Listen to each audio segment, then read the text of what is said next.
Round one of the 2024 NFL Draft is in the books. Matthew Peterson here with Nick Rohloff at Chat Sports, recapping all 32 picks made here on Thursday night. We'll give you our opinions and analysis throughout the picks as we get through them. But Rolly, fun draft, as they always are, but this one felt like it had an extra punch to it, doesn't it? I mean, we had a lot of offensive players taken. The first 14 picks were all offense, fireworks with a couple trades.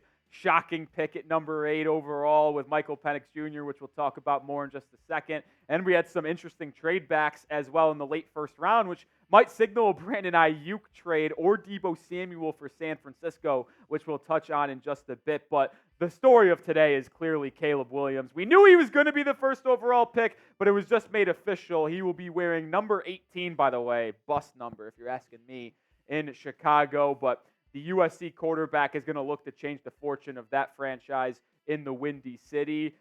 Petey, I know it was expected, but it's always nice to see that number 1 pick if you're a Bears fan. It sure is. And everyone knew what the Bears were doing at 1. It was 9 that created a little bit more sweat in the Windy City, and that's where they got Rome Odunze, which we'll get to next. But Jayden Daniels, he followed suit like we all expected him to for the weeks leading up to the draft. He is a Washington Commander. Then at number 3, Rolly, Drake Maye to New England. Yeah, and obviously the buzz around that team was if they were going to trade out of 3. The reports is that the Vikings and Giants both tried to go all in for Drake Maye. It seemed like he was both of those two respective teams' top guy, but new GM, actually not even considered a GM, at least as of right now, Elliott Wolf stays put and takes the North Carolina quarterback who many compare to Josh Allen in terms of his body size, his playmaking, his arm strength. It'll be interesting to see how he fits in that New England Patriots offense. Quarterbacks went 1, 2, and 3, but let me know who you think the best pick in round 1 was. Was it one of the top 3 quarterbacks, or was it someone later that we have not got to just yet? I know a good pick coming up here at number 4, Petey. Marvin Harrison Jr., a lot of people had him as the number 1 overall player in the draft. Cardinals maybe could have entertained a trade here, but I think just staying put and taking your next Larry Fitzgerald is a very good move. I like this pick a lot for the Cardinals. What's not to like? Afterwards, Harbaugh maybe have a little bit of temptation with like a Malik Neighbors, but how did he win at Michigan? Was it with Roman Wilson or with his offensive line? I believe they ran the ball quite a bit, Petey. Yep, they go get Joe Alt. They're going to kick him to right tackle, play opposite of Slater. Justin Herbert is thrilled. Malik Neighbors to the Giants. They have their next Odell Beckham. I mean, he is explosive. He is smooth. Many people believed he could actually be the number 1 player in this draft class, let alone the number 1 wide receiver over MHJ. I was a Marvin Harrison Jr. guy personally, but I was a big fan of Neighbors, and the Giants get a weapon for Daniel Jones. You saw quarterbacks go early and often in this draft, so evidently Joe Schoen in New York is going to build around Daniel Jones, and they do that by selecting Malik Neighbors, the fluid wide receiver from LSU. Then the Titans go with J.C. Latham at number 8. He was a late riser. There was a lot of buzz between him and the Los Angeles Chargers potentially at 5, or if they traded down. They went with Alt, which had Latham at 7. The reports are out of Tennessee that Brian Callahan, the new head coach, had him as his favorite player in this draft class. So Latham going there to protect Will Levis. And then the stunner, Petey, at number 8. Michael Penix, a pick that I don't know how many people in Atlanta really knew was the pick. It didn't even look like Arthur Blank was told about this selection.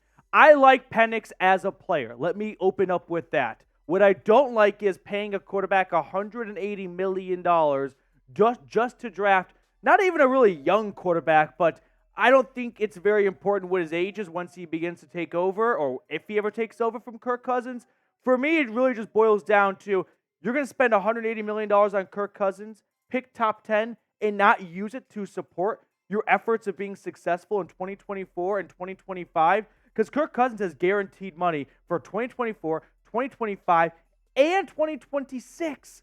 To me, the runway for Penix is just not long enough to warrant a replacement pick, which, by the way, Cousins was even told right before the pick was being made that Penix was the selection for Atlanta. So what a great start to that relationship. Sign me to a contract with 3 years of guaranteed money and take my replacement 6 weeks later. I mean, this seems like it's going to be a great start. It's not going to hate on a Michael Penix as a prospect because I like him as much as you do, but it just feels like a weird fit with Atlanta after signing Kirk Cousins to that massive bag. What is not a weird fit? Rome Odunze, who the Bears just with a masterclass with Ryan Poles. They get that deal done a year ago with Carolina and ultimately nets them both Odunze and Caleb Williams. And they have a very elite wide receiver trio, which I would at least to this point, PD, say that's the best wide receiver trio in the entire NFL with DJ Moore, Keenan Allen, and then the rookie from Washington. You get Caleb Williams to pair up with Odunze. That offense is going to be high-flying in Chicago, which that fan base is not used to hearing those words when they're talking about their offense. And then we had a trade where the Vikings move up from 11 to 10 to secure that top 10 selection, which is the Michigan quarterback, J.J. McCarthy. It felt like he was always going to find his way into Minnesota. It just was a little bit later than we expected. Yeah, this had Viking written all over it. It really just was, when would it get done? Ultimately, they get it done at pick number 10. I guess they were a little concerned that the Broncos could leapfrog the Vikings at 11 and go all the way to 10, so they take no chances and they get their guy. Now, we're going to look at the remaining picks of round 1 in just a second, but I first want to shout out our sponsor today, Game Time. If you are looking to catch a playoff basketball game, hockey game, baseball game, or any other sporting event in your local area, concert, whatever it may be, Game Time is the place to visit first because they're going to give you all $20 off your first purchase with the code CHATSPORTS. Now, a great way I like to look at that as is Game Time's going to cover your parking. They're going to cover your first concession run with that $20 discount. So download Game Time today and use code CHATSPORTS for $20 off. I put all that information for you all in the comments and description of today's video, but it's the best place to find last-minute tickets at the lowest price guaranteed. So once again, download Game Time, create an account, and use code CHATSPORTS for $20 off. If spelling's not your thing, CHAT Sports. I put all that information, like I said, in the comments and description. Download Game Time today. Last-minute tickets, lowest price guaranteed. At pick 11, the Jets addressed this in free agency, but now they address it long-term with Penn State's left tackle, Olu Fashanu. Yeah, it's going to be fascinating to see where he slots in because they added a couple guys with Moses and Smith in free agency for that offensive tackle group. Are they going to slot in one of them at guard? Is Fashanu going to play as a redshirt almost? He's very talented and can be that starting left tackle for any franchise. And it was a position of need. I was shocked they didn't go with a Brock Bowers type, but you can't deny the talent that Fashanu has, and he is going to be fitting in really nicely in New York. At number 12, the Broncos take the sixth and final quarterback in round number 1, Bo Nix. I kind of wondered if the Penix pick made them panic a little bit because there was a big drop-off in the quarterback class after those top guys. Ultimately, the wins coming out of Denver were Bo Nix was always one of their top 3, top 4 quarterbacks, and they felt like after meeting with him in person, watching him throw, that he was someone that could really master and accomplish what Sean Payton wants to do offensively. So Denver takes a quarterback, one of the earliest picks in franchise history. Jay Cutler went number 11 to the team off the top of my head. So Bo Nix at number 12, right behind him. But Broncos country has been searching for a quarterback since the sheriff retired, and hopefully this is the end of their search. Brock Bowers going at 13 to Las Vegas. They kept the offensive train rolling. A lot of people thought they might go corner in this spot, but they took best player available. Bowers and Michael Maye, the second-year tight end out of Notre Dame, are going to be one heck of a 1-2 punch. Both can run routes over the middle of the field at an elite level as well as a run block. Expect to see a lot of 2 tight end sets in Las Vegas. I'm a big fan of this pick because when you just simply take the best player on the board, it's usually always going to work out for you. I don't see how this pick fails. Next up is the Saints at 14. They went to Talisi Fuaga. There were 2 teams that you knew what position they were going to take. Denver at quarterback and Saints at offensive tackle. For New Orleans, they just hoped that the number 1 guy or towards the number 1 of their big board would still be there. And Fuaga, number 9 on Tom Downey's rankings, was there at 14. Then at 15, you had the Colts take the first defensive player, Laiatu Latu, edge rusher out of UCLA. Some say he's the best pure pass rusher in this draft class, and the Production from last year at UCLA would back that claim up. There are some slight medical concerns, Rolly. He missed 2 years at Washington with the neck injury.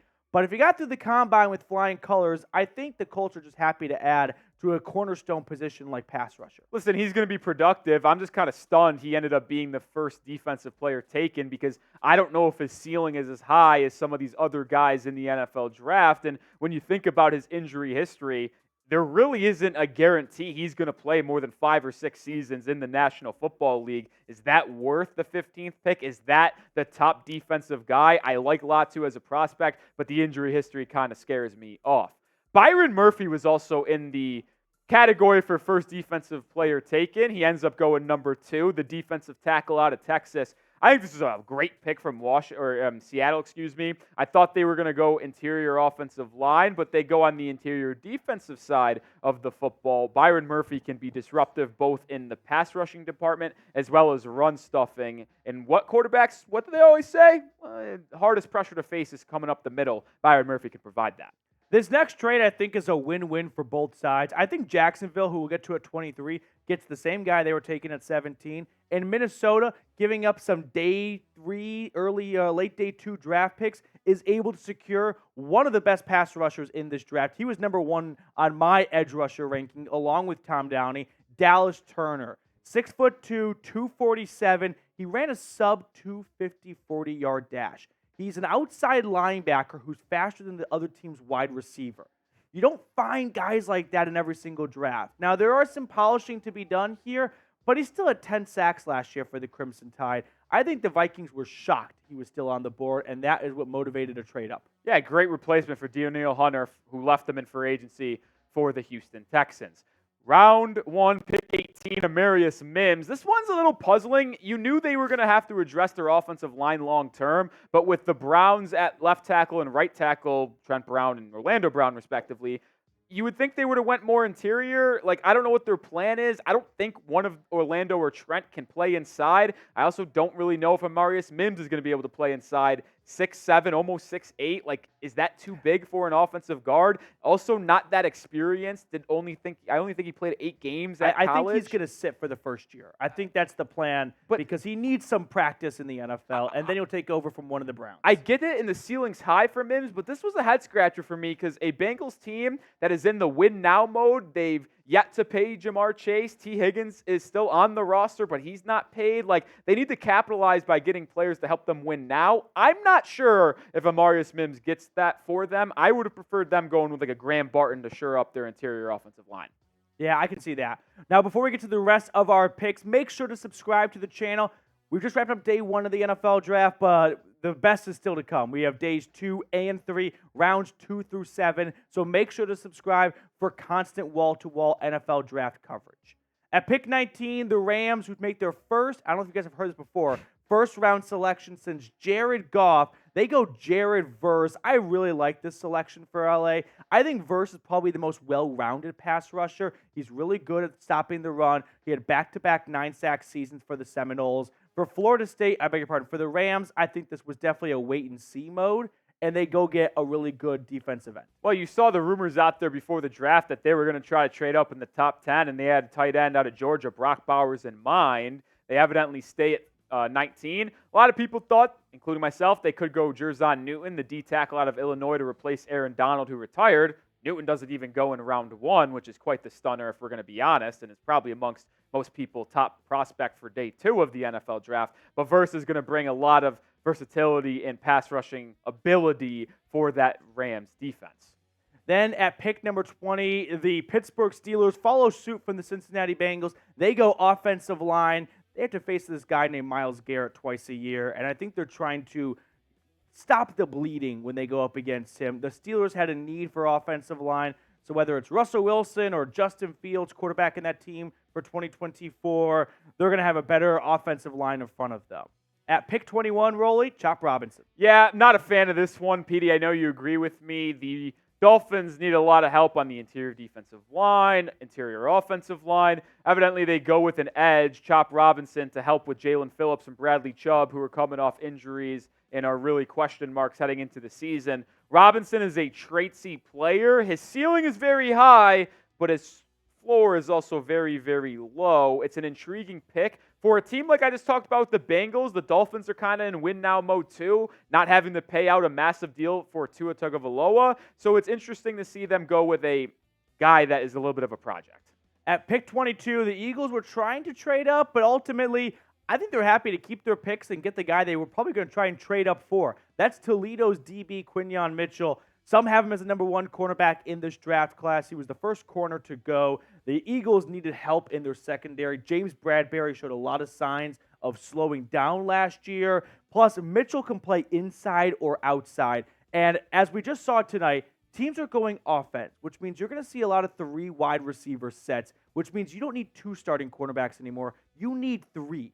Eagles have that. Slay, Bradbury, Mitchell.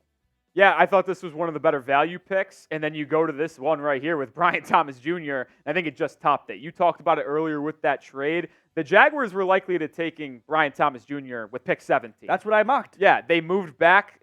Subtle flex. My bad. Yeah, that was unbelievable. Moved back from 17 to 23, and they still get a guy that most people believe they were going to target. The Calvin Ridley replacement, that ex-wide receiver who is big-bodied, can run by you and beat you over the top. Brian Thomas Jr., I'm a big fan of selection for Jacksonville and Trevor Lawrence. So after the Jags went wide receiver at 23, we had the Detroit Lions, who made a trade up, Rolly. The Lions were aggressive in the draft last year to go and get like Jahmyr Gibbs and Jack Campbell. This time, they see a player that they think has no business being available, and that was the cornerback out of Alabama, Terrion Arnold. I'm in agreement with Detroit. I thought Arnold would be a top 20 pick lock.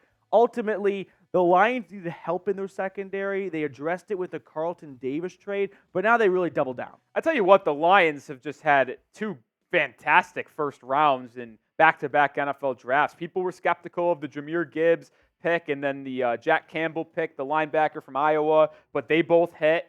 And then you get Terrion Arnold, who is most likely a steal here, as most people projected him inside the top 20. I actually had him going much earlier in my mock draft, so you got a flex. I got, I guess, a little knock on myself because I thought he was going in the top 15. Packers go Jordan Morgan here at 25. An offensive tackle guard hybrid. Downey, our draft expert, thinks he could be that guard type, but I think he could play tackle in a zone scheme. We'll see if this is the replacement for David Bakhtiari, who is battling injuries and near the end of his career. Then at 26, the Bucs try and replace their recently retired starting center by getting Duke's Graham Barton. I think Baker Mayfield was ecstatic about this pick. Yeah, I think Barton is a fantastic player, and I would agree with Downey. I expect him to go in the top 20. There was a lot of smoke between him and the Pittsburgh Steelers. Evidently falls all the way down to 26. The Buccaneers are just in the business of getting good players, and they got a good one here with Graham Barton. At 27, the Cardinals with their second first-round selection, they use it on defense. They go with Darius Robinson. Look at that size for a moment. 6'5", 285, but he runs like he's 6'2", 250. Like, he's got a really good size and speed combination. The production was there, 8+ sacks last year for the Missouri Tigers. So for the Cardinals, with a defense full of just no-namers, no offense, outside of like Budda Baker, they go and get a pretty good defensive end for them. Yeah, we had a shocker of a trade that Buffalo. What are you doing? They make a deal with the Chiefs. Kansas City. That's the devil for them. Kansas City moves up from 32 to 28. They exchange some late day 2 and day 3 picks, and the Chiefs get their guy, Xavier Worthy. You don't know what the legal situation is going to be for the second-year wide receiver, Rashee Rice, out of SMU, and the Chiefs get some, I guess, stability in their wide receiver room with Worthy, who ran the fastest 40-yard dash in NFL history, and I think they're going to look to try to replicate the Tyreek Hill model that worked so successfully over the past 8 years in Kansas City and Miami. If Worthy hits, man, this could be like, how did we let Worthy go to the Chiefs? How did the Bills let him go to the Chiefs? He's going to score a touchdown against Buffalo in the playoffs, guaranteed. At 29, after trading back with the Lions, I think Dallas got the same guy they were going to get at 24. That is Oklahoma's Tyler Guyton. He was the right tackle for the Sooners. Now, the Cowboys lost their left tackle and their center in free agency. Some wondered if they went guard, if that would kick Tyler Smith to left tackle to replace Tyron Smith. Ultimately, they go with a tackle instead. Remains to be seen where they want to put Jayden at left or right tackle, but nevertheless, Dallas, as always, goes offensive line. Yeah, it feels like they do it every single year. A pick that I'm really fond of here, Petey, number 30, the Ravens, who just fly underneath the radar every single draft year, and they just make good picks. Nate Wiggins, who a lot of people thought, including Dane Brugler of The Athletic, could be the number one corner taken in this draft. He is freakishly athletic, has blazing speed. The only question is he going to be able to stay healthy and keep away from injuries, as he is a little bit of a light frame, and that could be susceptible to injuries. But the Ravens seem to always know what they're doing, and if they can add this athletic of a defensive back to that room with Kyle Hamilton and others, I'm going to believe it's going to work for Baltimore. With pick 31, the 49ers essentially traded Deebo Samuel. Or Brandon Ayuk. I think Deebo goes first, but yes, they went with Florida's wide receiver, Ricky Pearsall. I think he's top 3 in this draft when it comes to surefire hands. And ultimately, that's the most important trait you look for in a wide receiver. He did not have the best quarterback play last year with Graham Mertz, but there was a lot of tape that people liked in 2022 when he had Anthony Richardson throwing him the rock. And then another trade for the Buffalo Bills, who move out of round 1 altogether. The Panthers move up and Rolly, like you said. They get the guy they were targeting, but now they get an extra 5th year tacked on with Xavier Legette. Yeah, I mean, there's different ways you can look at this, right? You get that 5th year, but 5th year options are very expensive nowadays. But Legette was told allegedly by the Panthers, and he relayed this message to a podcast a week before the draft, that if he was there at 33, the Panthers were going to take him. Well, he was there at 32, and Carolina moved up from pick 33 to 32 to grab their guy, Xavier Legette, someone who's comped to Deebo Samuel, A.J. Brown, big, physical, 6'1", 220, great with the ball in his hands. Listen, they needed weapons for Bryce Young, and I do like this move. I'm very curious to see why A.D. Mitchell fell. It feels like it might be an off-the-field issue. That's going to be someone that we have our eyes out for on day 2 of the NFL draft. But we just went through 32 selections in the first round.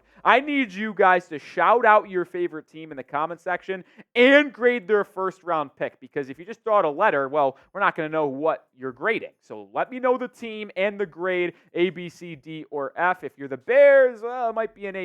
If it's the Dolphins, it might be a C-. Let them know down in the comment section.